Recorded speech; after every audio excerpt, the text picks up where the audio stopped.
The two biggest factors involved in healthy livestock are the quality of the livestock to start with and the quality of the system that holds that livestock. We recently invested in a water purification system so that we could offer a better quality water to our customers. We need to address that system maintenance-wise. I've also got an issue over here. You'll notice the plywood that supports the saltwater mixing container appears to be dry. Unfortunately, the reverse osmosis DI container, the wood appears to be wet. And the other issue, I think I've got an electrical problem in my fish holding system. So come along with me.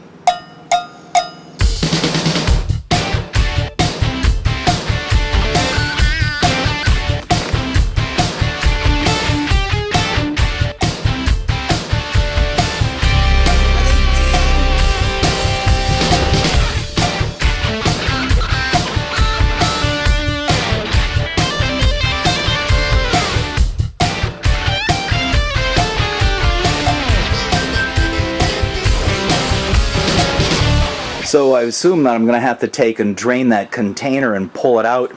At this point, I'd be a fool not to replace the plywood. But the trick will be finding out where that tiny little hole is in the container. But first, I've got two other issues. One of them is I've got an electrical problem over here in the saltwater fish holding system. But first, I think I need to address the water purification aspect. So I wanted to give you an update on the Spectra Pure Max Cap 180 RODI water purification system that we installed last September. It's now been almost 3 months, and I've manufactured just a little over 2,500 gallons of purified water so far. I've had to replace both the DI cartridges and just recently replaced the pre-filter as well as the carbon cartridge. Apparently I've got a higher level of chlorine that has a tendency to cause the carbon cartridge to decline and in turn cause the RO membranes to decline. They now need to be replaced, and that's what we're going to do today. So I've turned off the water supply to the unit as well as unplugged the power supply. These are the RO membranes back here. And step number one is to lift the cylinder out of place. Step number two would be to push in on the gasket, which in turn allows the feed line to come off. Step number three would be to use a large wrench and a lot of muscle.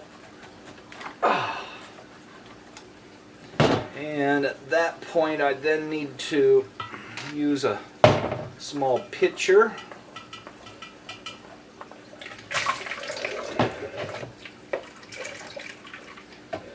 and pliers, grab a hold up and extract the old RO membrane.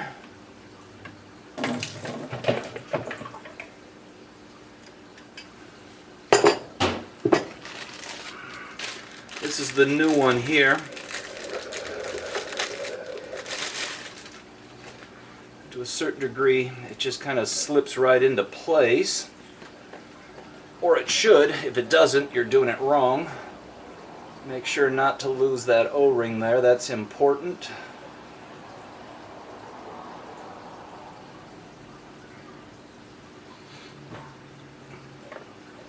Thread the cap back into place. Hand tighten only.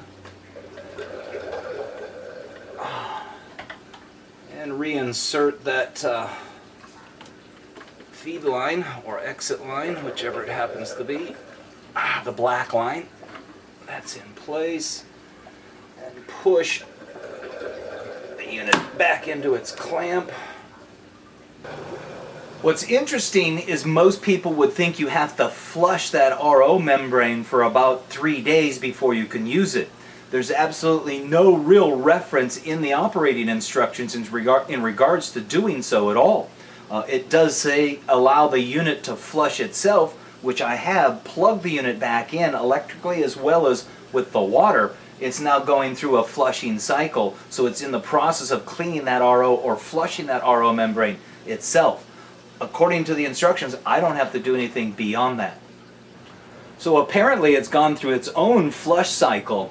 The output of the RO unit, according to this meter, rose up to around 200. I then heard it go through the flush cycle. The numbers then began to dwindle significantly from there, and it's now down to 12 parts per million.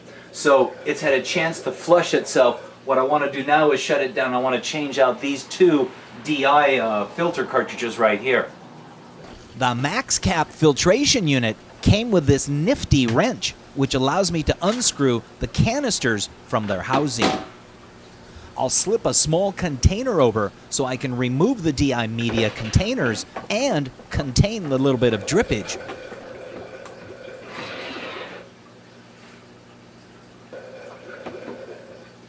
The new DI media arrives in a sealed package, and with ease, this is inserted back into the canister, which is then hand tightened. So collectively, it's been about 15 minutes is what it took to change out the RO membrane and the two DI cartridges. They've been flushing a couple of times now, and what we've got is 349 parts per million of total dissolved solids coming in. The output side of the RO membrane at this point is down to 12 parts per million. And both sides of the DI, 0. So we're generating ultra pure water. And again, that took about collectively 15 minutes to change that over. So I'm hoping to get at least another 2,000 gallons out of this unit, manufactured purified water, before I have to change those RO membranes again. There is the question about the higher level of chlorine in my water, which may be causing the RO membrane to decline a little bit faster than it needs to. So far, this unit, other than getting used to it, has been fairly simple to maintain. The biggest issue is inventorying enough salt to have on hand when I need it. And now that that's taken care of, we've got the saltwater fish holding system. In every ocean around the world, fish know him by name. Lionfish refuse to poke him purely out of respect. He knows kung fu, especially after he walks into a spider web. His purified water is so mineral free, he can lift 300 gallons of it. When he goes swimming, sharks swim with him. He has a vast collection of aquarium-related books and has looked at all the pictures. He is the most interesting fish guy in the world. I don't always make DI water, but when I do, I prefer Spectra Pure. Stay pure, my friends. Receive a $50 LA Fishguys discount on a Spectra Pure Max Cap 90 5-stage RODI water purification system. Just call or go online to spectrapure.com and mention or enter LA Fishguys coupon code LAFMAX50 to receive your LA Fishguys $50 discount. Hi there, my name's Jim Stime and you know me as the LA Fish Guy. Well, I also wear a couple of other hats. One of them is the jellyfish tank called the Jelly Aquarium, and the third is myfishtank.com. I offer an entire line of acrylic aquariums ranging from rectangular to hexagon, flatback hex, as well as the custom curve front aquariums. There's also an entire line of stands and canopies ranging from MDF to pine to oak with a variety of different finishes available. And the website is even smart enough that you can calculate what the freight and crate charges to your location will be. That's myfishtank.com. Reef Hobbyist Magazine believes that our hobby, our fellow hobbyists, and the animals in our care are best served by the free distribution of quality information. Reef Hobbyist Magazine provides hobbyists with critical husbandry information with an emphasis on marine ornamental breeding efforts. Reef Hobbyist Magazine is available for free in local fish stores across the country, or you can subscribe at www.reefhobbyistmagazine.com. So as an aquarium maintenance business, I want to be able to maximize my opportunity to accommodate my customers. I want to be able to offer them the various fish foods, the dry goods, the supplements, as well as livestock, in particular fish, and to be able to offer a quality product, which in my mind I can't see offering anything less, because ultimately I'm the guy that would have to take care of it. So to be able to offer that quality product, I need to have a system that I can hold that livestock in. That system not only has to be versatile in the sense that it can deal with the addition of medications, whether it be on a prophylactic or a disease eliminating aspect, but at the same time it has to be reliable.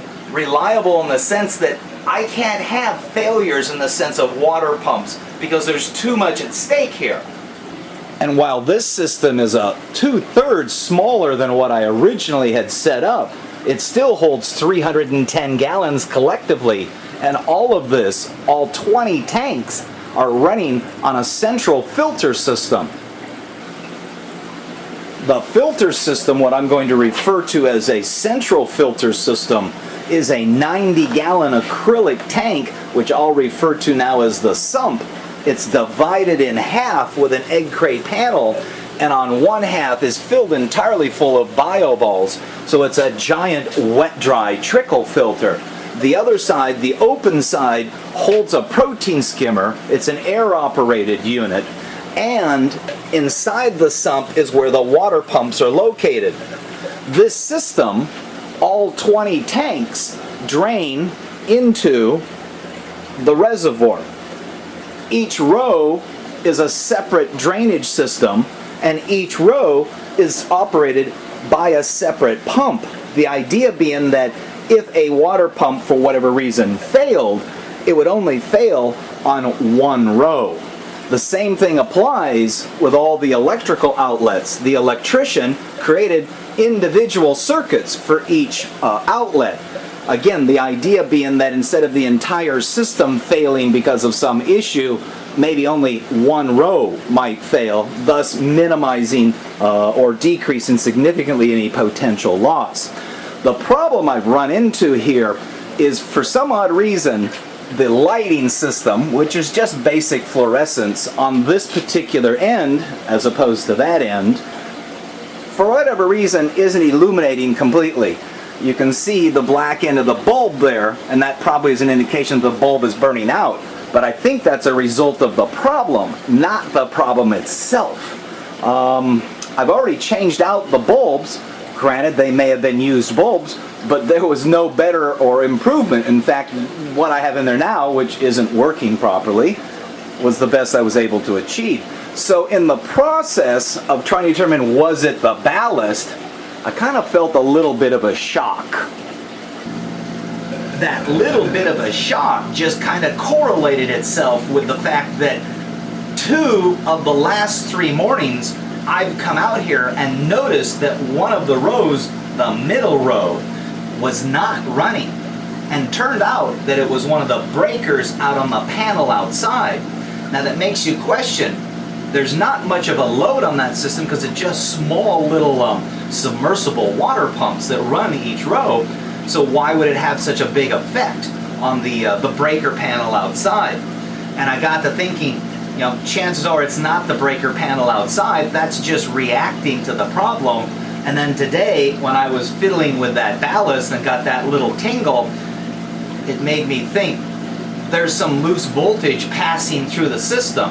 And those submersible water pumps certainly could be one of the sources for leaking electricity. There's also an abundance of aquarium heaters in there, and they too could be part of the problem. And what I mean by problem is, if you look down inside this reservoir, it's quite the collection of power cords, submersible water pumps, and aquarium heaters. And so I'm a little gun shy now sticking my hand in there because I already got a little tingle.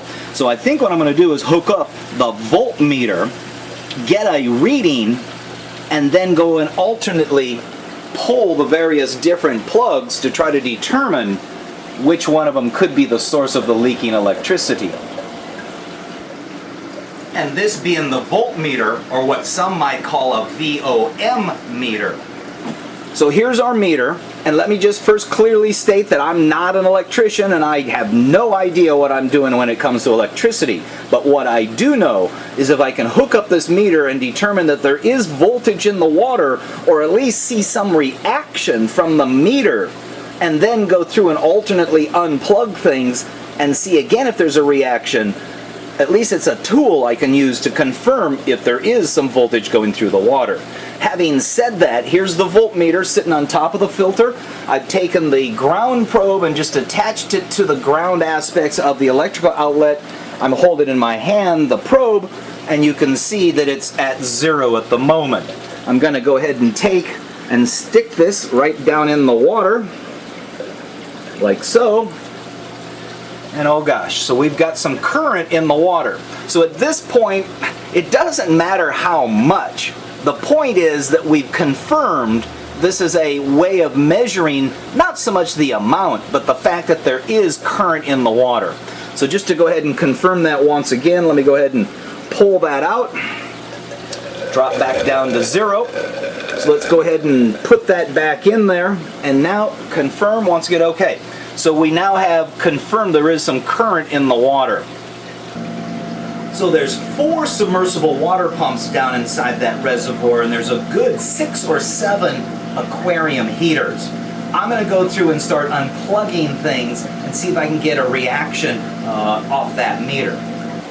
So in addition to those electrical outlets on the wall, I've also had to kind of sneak in some power strips over here, as well as an extension way, or a 3-way extension there. Just to see if any of this happens to have any of the problem piece of equipment in it.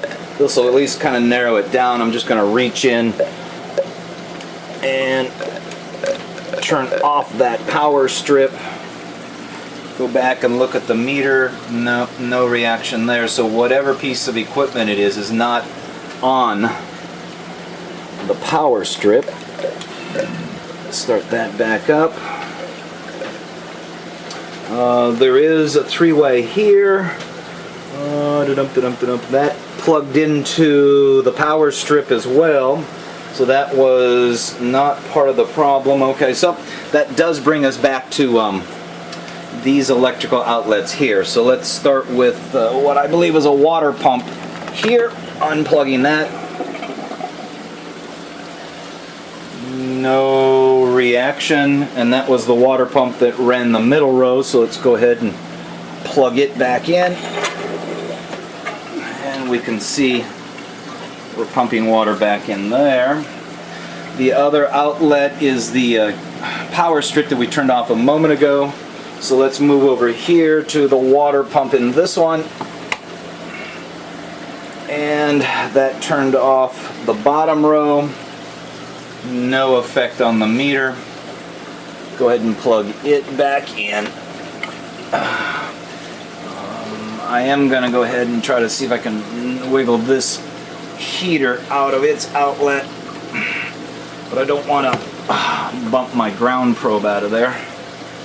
And either we did bump the ground probe or that is the culprit. Let's go ahead and see if we can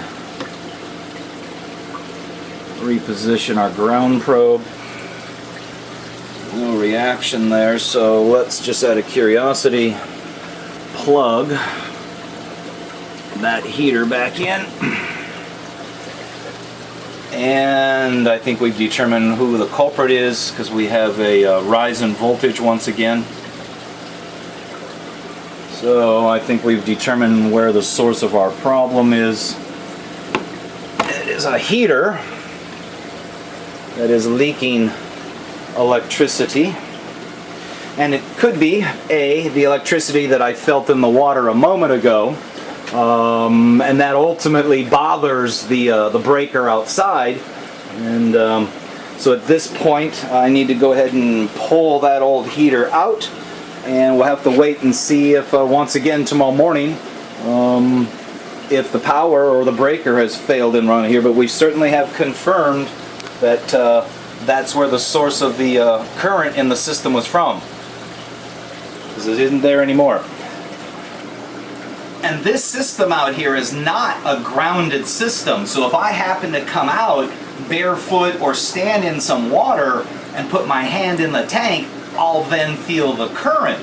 But the fish, for whatever reason, being in a non-grounded system, don't feel that, or certainly don't act as though they feel that. Now that could be one of the factors that contributes to what's called HLLE, head and lateral line erosion, but I've not seen any confirmation of that in the system. But again, the point is that this being a non-grounded system, if I'm out here and put my foot in the water, or if the floor is wet and I stick my hand in the tank, I'll usually feel a tingle in there. And in particular, it happens in the little cuts and such on your fingers.